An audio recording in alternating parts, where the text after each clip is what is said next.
चलिए, अब तक हमने जर्नल एंट्रीज की सीरीज में 5 वीडियो से शॉर्ट के थ्रू थ्योरी पोर्शन समझ लिया है। अब बात आती है हमारी जर्नल एंट्रीज में पूरा एक फुल फ्लेज क्वेश्चन को समझने के लिए, जिसकी क्लास की सीरीज जो एंड करने वाली है फुल फ्लेज क्वेश्चन, वो हम इस 6 ट्रांजेक्शन के थ्रू करने वाले हैं जो आज की क्लास में होने वाला है। ये 6 ट्रांजेक्शन आपको सामने आपकी स्क्रीन दिखाई दे रहा होगा, जो इस 6 ट्रांजेक्शन के थ्रू आप अपनी जर्नल एंट्रीज को कंप्लीट कर सकते हो। ये मेन ट्रांजेक्शन है, इन ट्रांजेक्शन के थ्रू आप अपनी सारी ट्रांजेक्शन की रिकॉर्डिंग भी कर सकते हो। तो आज करते हैं जर्नल एंट्रीज की सवाल करते हैं, पूरा फुल फ्लैश क्वेश्चन करने वाले हैं। तो जैसे कि आपको हमने बताया कि इसके लिए पहले आपको एक फॉर्मेट बनाना पड़ेगा, जो कि फॉर्मेट कुछ इस तरीके से है। ये हमने पहले ही अपने वीडियो शॉर्ट्स वाले सीरीज में देख लिया है कि आपकी जो जनरल एंट्री जो फॉर्मेट है उसमें पहले डेट्स आएगा, फिर पर्टिकुलर्स या ट्रांजेक्शन कुछ भी कह सकते हो आप इसको यहाँ पे ट्रांजेक्शन, और इसमें आता है लेजर फोलियो, देन डेबिट और क्रेडिट। ये डेबिट और क्रेडिट के अमाउंट्स आएंगे यहाँ पे, और क्रेडिट्स के भी अमाउंट आएंगे। ये हमेशा एक दूसरे के क्या होते हैं, इक्वल्स होते हैं। तो ये हमेशा मैच कर जाना चाहिए आपका। अगर मैच कर जाएगा दैट मींस आपकी एंट्रीज एकदम सही है। और लेजर फोलियो मतलब क्या होता है, यहाँ पे आप अपने पेज नंबर, यहाँ पे ट्रांजेक्शन के ऐसे सीरीज नंबर या पेज नंबर डालते हो जिसके थ्रू आप बहुत आसानी से ट्रांजेक्शन से सीधे उस लेजर अकाउंट में पहुंच सकते हैं। अब लेजर कहते किसको है, कैसे बनाते हैं, क्या क्या उसमें प्रोसीजर, क्या फॉर्मेट है, वो हम करेंगे लेजर वाले क्लास के अंदर। अभी तो बस इतना समझो कि जर्नल के बाद जो भी आप पोस्टिंग जिस अकाउंट में करते हो उस अकाउंट का नाम है लेजर अकाउंट, और ट्रांजेक्शन यहाँ पे रिकॉर्डिंग करने वाले हो, और डेट ये क्रोनोलॉजिकल रीजन होता है, इसलिए डेट्स की रिक्वायरमेंट यहाँ पे आती है। तो 6 ट्रांजेक्शन आपकी स्क्रीन पे है। आपकी बेसिक्स जो थ्योरी पोर्शन है वो हमने एक मिनट के शॉर्ट्स के अंदर हमने वीडियो शॉर्ट्स में देख लिया है। आज पूरा फुल फ्लेज क्वेश्चन को हम समझने वाले हैं। ये रहे 6 ट्रांजेक्शन आपके सामने। 6 ट्रांजेक्शन में सबसे पहले लिखा है कि मिस्टर ए है, उन्होंने क्या किया, बिजनेस को स्टार्ट किया है, कितने से किया है, 1 लाख रुपए कैश के स्टार्ट किया है। अब हम ये जानते हैं कि अकाउंटिंग के अंदर आप कोई भी ट्रांजेक्शन करते हो तो उसके डबल इंपैक्ट होते हैं, यानी 2 जगह वो इफेक्ट करते हैं। तो यहाँ पे भी आपके 2 जगह जाने वाले हैं, एक तो जाने वाला है कैश अकाउंट में और एक जाने वाला आपका कैपिटल अकाउंट में। तो 2 चीज हो गया आपका ये। फिर इसको अगला ट्रांजेक्शन क्या रहा है, बिजनेस से परचेज किया है, क्या परचेज किया है, गुड्स, सामान परचेज किया, कितने का, 70,000 का फ्रॉम मिस्टर बी। अब इस वाले केस में बड़ा ध्यान से समझना इस चीज को कि अगर ऐसा कुछ दे रखा होगा कहाँ पे हम क्रेडिटर्स बनाएंगे, कहाँ पे हम कैश में ट्रांजेक्शन करेंगे। देखो, अगर कोई सामान परचेज कर रहे हो आप और परचेज करते में लिखा हुआ है कैश और मिस्टर बी नाम भी लिखा हुआ, तो साफ साफ जब खुद कह दे रहा है कैश की ट्रांजेक्शन, तब तो हम कैश में ट्रांजेक्शन करेंगे। अगर कैश नहीं लिखा है और केवल नाम लिखा है तो समझ जाना वो सामान कैश में परचेज नहीं किया, वो सामान आपने क्रेडिट में यानी कि उधार में परचेज किया है, तो उस क्रेडिटर्स का नाम आता है, यानी मिस्टर बी आ जाएगा। अदरवाइज सवाल अगर कह रहा है खुद ही कि सामान हमने मिस्टर बी से परचेज किया, क्रेडिट पे परचेज किया है, तो तब भी आप क्रेडिट लिखोगे। तो कैश का सिंपल केस है, अगर कुछ नहीं कहता तो समझ जाना कैश है, अगर नाम दे रहा तो समझ जाना क्रेडिटर्स है। अब या फिर खुद बोल दे कि क्या नाम है, क्रेडिटर्स से क्रेडिट पे सामान परचेज किया, तब भी क्रेडिटर्स ही आने वाला है। यहाँ पे कहीं कुछ कैश की बात नहीं कहा है, बस नाम दे दिया कि मिस्टर बी से परचेज किया, दैट मींस आपने मिस्टर बी से उधार यानी क्रेडिट पे परचेज किया है, तो आपको मिस्टर बी को क्रेडिटर्स बनाना पड़ जाएगा। तो ये आपकी ट्रांजेक्शन है। और सेकंड थिंग ये परचेज गुड्स वाले केस में यानी कि होता है स्टॉक, अगर आपने कोई मशीनरी कोई भी फिक्स एसेट परचेज करते हो तो उस फिक्स एसेट का नाम आएगा उस ट्रांजेक्शन के अंदर। अदरवाइज आपका परचेज अकाउंट में या परचेज लिख के आओगे, खाली परचेज अकाउंट डेबिट लिखोगे आप केवल। ठीक है, सोल्ड गुड्स में सामान बेच रहे हो तो सेल लिखोगे। अगर कोई फिक्स एसेट्स हुआ तो उसका नाम लिख देते हैं। तो आपने सामान बेचा 30,000 में, जिसकी कॉस्ट कितनी थी, 25,000 की थी, यानी कि आपको 5,000 का बेनिफिट हुआ। ये वो ट्रांजेक्शन है जहां पे आपकी जो ट्रांजेक्शन आइटम जो अफेक्ट करने वाले हैं वो मोर देन 2 आइटम्स है। क्यों? क्योंकि यहाँ पे एक तो कैश आ रहा है आपके पास में, एक आपका स्टॉक जा रहा है, और एक आपको प्रॉफिट्स हो रहे हैं, और प्रॉफिट आपके ऐड होते हैं हमेशा कैपिटल के अंदर। तो ये भी चीज आपके में है। तो 3 जगह इफेक्ट करने वाला है, देखेंगे चल के आगे। अगला कह रहा है पेड टू मिस्टर बी को हमने 65,000 इन फुल सेटलमेंट दे दिया। अब मिस्टर बी से आपने सामान किया कितना, 70,000 का, और 65,000 पेमेंट करके क्या कहा कि पूरा हिसाब बराबर हो गया, यानी कि 5,000 का यहाँ पे भी आपका बेनिफिट होने वाला है, इसकी ट्रांजेक्शन करने वाले हैं आपको, यानी कि यहाँ पे डिस्काउंट मिल चुका है, तो डिस्काउंट अलाउड करोगे आप। कोई भी खर्चा जो आप कर रहे हो या कोई भी लॉस वो आपके लिए डेबिट होते हैं, और कोई भी इनकम या गेन्स कुछ भी हो वो आपके लिए क्रेडिट होते हैं। पेड सैलरी ये खर्चा है तो ये एक्सपेंसेस, इसको भी डेबिट करने वाले हैं, और पेड रेंट ये भी एक्सपेंसेस है तो ये भी करने वाला है। मैं इन दोनों के बेस पे आपको कंबाइंड एंट्री करके भी समझा दूंगा। एक बार करते हैं एक एक करके अपने सवाल को समझते हैं। पहले इसको हम पूरा रफ कर लेते हैं अच्छे से, ताकि आपको समझने में आसानी हो जाएगी। ठीक है, चलो अब करते हैं हम अपना सवाल को। पहला ट्रांजेक्शन कह रहा है मिस्टर ए ने बिजनेस स्टार्ट किया विद कैश ₹1 लाख। तो यहाँ पे डेट्स नहीं रखे, यहाँ पे नंबर्स दे रखे हैं, तो हम नंबर्स डालते हैं। तो पहला लिखेंगे हम बिजनेस स्टार्ट करने के कैश इंट्रोड्यूस किया है आपने, तो एंट्री आपकी क्या बात होगी, बिजनेस के रिगार्डिंग, बिजनेस के व्यू से कि कैश आया है, तो कैश का आना क्या होगा, कैश अकाउंट डेबिट। क्लियर। 2, अब कुछ गैप दे रखा है मैंने यहाँ पे, यही एक फॉर्मेट लिखने का। तो 2 क्या लिखोगे आप, कैपिटल इंक्रीज किया, 2 कैपिटल अकाउंट। कितने से हुआ, तो दोनों फिगर में सेम आएगा, डेबिट का फिगर डेबिट में जाएगा 1 लाख से, और यहाँ पे भी आपका 1 लाख हो जाएगा।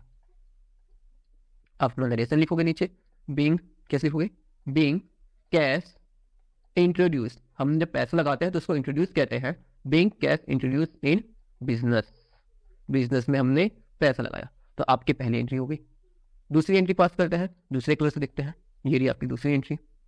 क्या कह रहा है, बिजनेस में सामान परचेज किया हमने 70,000 का, किससे परचेज किया, मिस्टर बी से, यानी कि उधार पे परचेज किया, कैश के बारे में कुछ कहा नहीं, तो इसको हमने क्या बनाना है, क्रेडिटर्स बनाना है।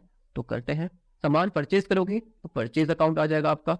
अगर कोई भी सामान हो जो स्टॉक के वे में आप परचेज करें तो आप लिखोगे purchase account debit, clear. To, अब आपने कैश पेमेंट तो करी नहीं है तो आपने बी से उधार पे खरीदा तो उसका नाम आ जाएगा, टू मिस्टर बी।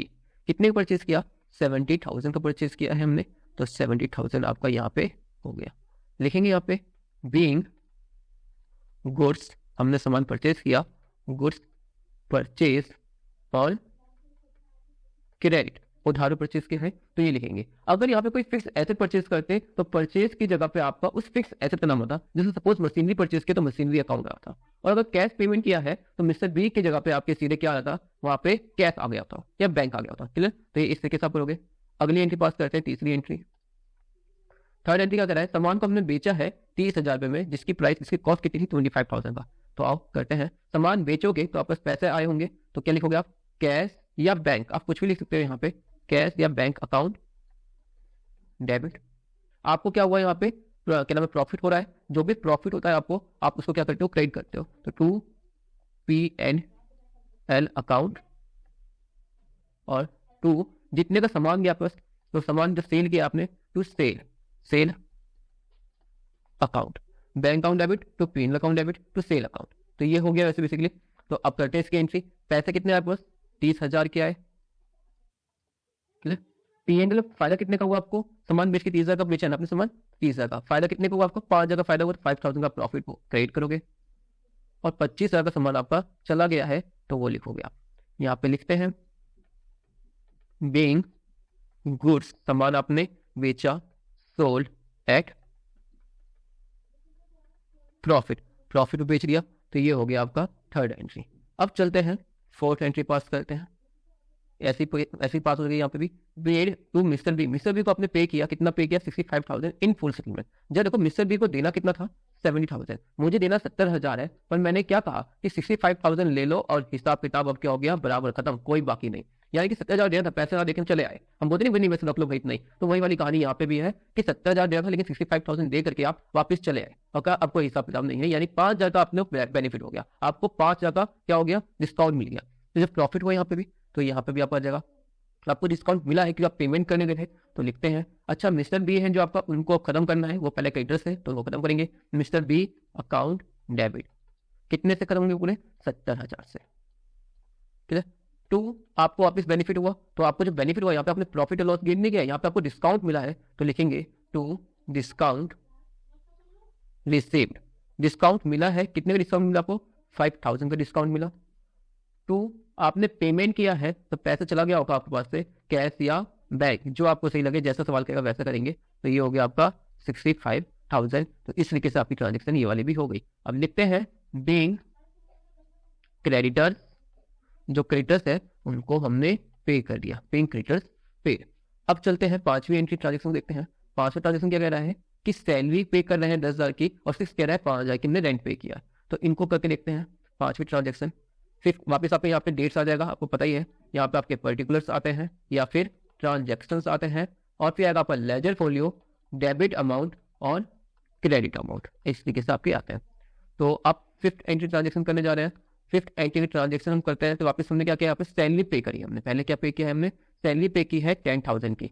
तो एंट्रीज पास करते हैं सैलरी पे करने की, सैलरी खर्चा है तो लिखेंगे salaries account debit to cash या बैंक, जो आपको सही लगे वो लिखेंगे। कितने का पेमेंट किया आपने, 10,000 का पेमेंट किया, तो 10,000 आपने लिख दिया। और नरेशन लिखना जरूरी है तो वो भी लिख देंगे बीइंग सैलरीज पेड, कि हमने सैलरी पे कर दिया।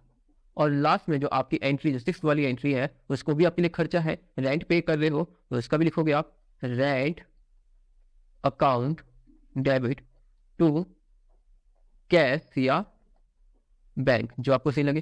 कितना पे कर रहे हो आप, 5,000 पे कर रहे हैं, ये भी आपका यहाँ पे 5,000 हो गया। और इसका भी नरेशन लिखेंगे बीइंग रेंट पे, हमने रेंट पे कर दिया। तो इस तरीके से आपको ये होना है, दोनों ट्रांजेक्शन आपने कर लिया, सैलरीज रेंट, ये दोनों खर्चे थे।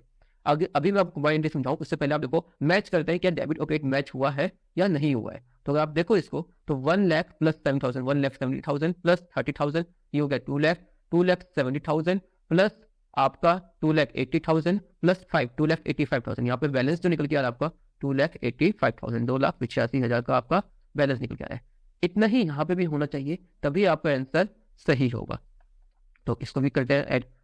तो ऊपर आपका 1,70,000 1,70,000 प्लस 5 प्लस 25, यानी कि आपको हो गया ये 2 लाख हो गया आपको पूरा, ये 2 लाख और 2,70,000 65 प्लस 5 2,70,000 प्लस 2,80,000 प्लस 2,85,000। तो ये हमारे दोनों के दोनों ही मैच कर गया, यानी कि सवाल सही है।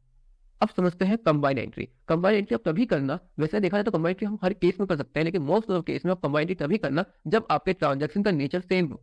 जैसे कि यहाँ पे अगर आप देखो तो सैलरीज, अगर आप देखो ध्यान से यहाँ पे तो सैलरीज क्या है, खर्चे हैं, और रेंट पे क्या है, खर्चा है। तो इन दोनों को हम कंबाइन कर सकते हैं। तो कंबाइन अगर हम दोनों को कंबाइन करें तो कंबाइन कैसे करेंगे उसकी एंट्रीज देखो आप। तो कंबाइन करने की एंट्री में नीचे पास कर रहा हूँ, देखो आप कैसे लिखोगे, पहले जैसे लिख दिया आपने salaries account debit, rent account debit, ठीक है। तो आपने कैश को पेमेंट किया, कैश या बैंक अकाउंट जो भी आपने पेमेंट किया है। सैलरीज कितनी की है आपकी, सैलरीज थी 10,000 की और रेंट है आपकी 5,000 की, तो पेमेंट कर दो इनका। तो ये हो गया आपका 10,000 और ये हो गया आपका 5,000 डेबिट में, है ना। मैं इधर डेबिट में देता हूँ, आप कॉलम में लेते हैं सीधे।